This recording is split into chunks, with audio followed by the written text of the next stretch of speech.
जय हिंद मित्रांनो, तुमचं महा government exam या यूट्यूब चॅनलवर स्वागत आहे.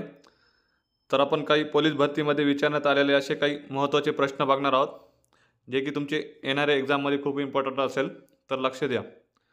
पहिला प्रश्न आहे, महाराष्ट्राच्या उत्तर सीमेवर डॅश पर्वतरांग आहे.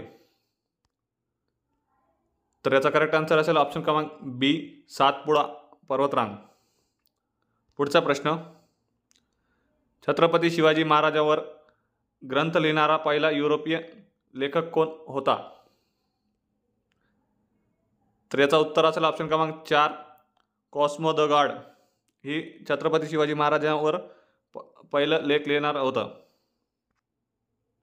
पुढचा प्रश्न, महाराष्ट्रात किल्लारी या गावात कोणत्या दिवशी 6.2 रिश्टर स्केल तीव्रतेचा भूकंप झाला होता.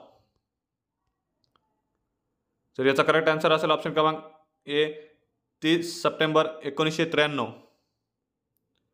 पुढचा प्रश्न, भारतीय राज्यघटनेतील मूलभूत कर्तव्ये ही राज्यघटनेमध्ये खालीलपैकी कोणत्या कलमामध्ये आहेत.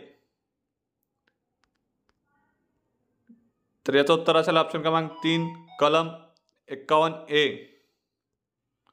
पुढचा प्रश्न, मानवी हक्काचे वैश्विक जाहीरनामा कोणत्या वर्षी संयुक्त राष्ट्राच्या आमसभेत मान्य करण्यात आला. याचं उत्तर असेल ऑप्शन क्रमांक 2, 1948 साली. पुढचा प्रश्न, खालीलपैकी कोणत्या ग्रंथाची युनेस्कोच्या memory of the world register मध्ये नोंद झाली आहे. तर याचं उत्तर असेल ऑप्शन क्रमांक 4, वरील सर्व. पुढचा प्रश्न, अमेरिकेचे राष्ट्राध्यक्ष डोनाल्ड ट्रम्प यांच्यावर 2024 मध्ये मतदान प्रचारादरम्यान झालेला हल्ला कोणत्या राज्यात झाला होता. तर याचं उत्तर असेल ऑप्शन क्रमांक ए, पेनिसिलियो. पुढचा प्रश्न, कोणत्या राज्यात वायू प्रदूषणाचा सामना करण्यासाठी जागतिक बँकेकडून निधी प्राप्त 10,000 कोटी रुपयांचा प्रकल्प सुरू करणार आहे.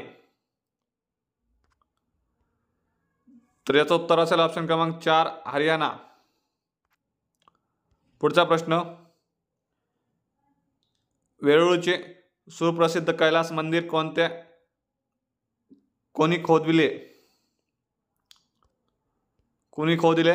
तर याचं उत्तर असेल ऑप्शन क्रमांक ए, कृष्णा राजा प्रथम. पुढचा प्रश्न, विवेक सिंधू हा ग्रंथ कोणत्या भाषेत लिहिण्यात आला आहे. विवेक सिंधू हा ग्रंथ कोणत्या भाषेत लिहिण्यात आला होता. तर याचा करेक्ट आन्सर असेल ऑप्शन क्रमांक 3, मराठी. पुढचा प्रश्न, शिवरायांचे आरमाराच्या जहाजाचे ठिकाण ओळखा. जिथं ते जहाज पार करायचे त्या ठिकाणाचे नाव सांगायचे आहे. तर याचा करेक्ट आन्सर असेल ऑप्शन क्रमांक 4, अ, ब, क, तिन्ही. कल्याण, भिवंडी इथं होतं, विजयदुर्ग आणि मालवण. पुढचा प्रश्न, पंजाबमधील कोणत्या नदीच्या काठी हडप्पा येथे अवशेष सापडले. तर याचं उत्तर असेल ऑप्शन क्रमांक 3, रावी नदी. पुढचा प्रश्न, पृथ्वीवरील भूभागाचे एकूण क्षेत्रफळापैकी सुमारे किती टक्के क्षेत्र आशिया खंडाने व्यापलेले आहे. जगात किती खंड आहेत, तर 7 खंड आहेत. त्यापैकी सर्वात मोठा आहे आशिया खंड आहे. तर याचा भूभाग किती टक्क्याने व्यापलेला आहे. तर याचा करेक्ट आन्सर असेल ऑप्शन क्रमांक 2, 33%. पुढचा प्रश्न, खालीलपैकी कोणत्या जिल्ह्याची सीमा ही तेलंगणा राज्याची सीमेशी कमीत कमी लागू आहे. असा कोणता जिल्हा आहे त्याची तेलंगणा राज्यात कमीत कमी सीमा लागलेली आहे. तर याचा करेक्ट आन्सर असेल ऑप्शन क्रमांक 4, यवतमाळ. Thank you friends. जर व्हिडिओ आवडला असेल तर लाईक करा, शेअर करा, सबस्क्राईब करा. Thank you so much.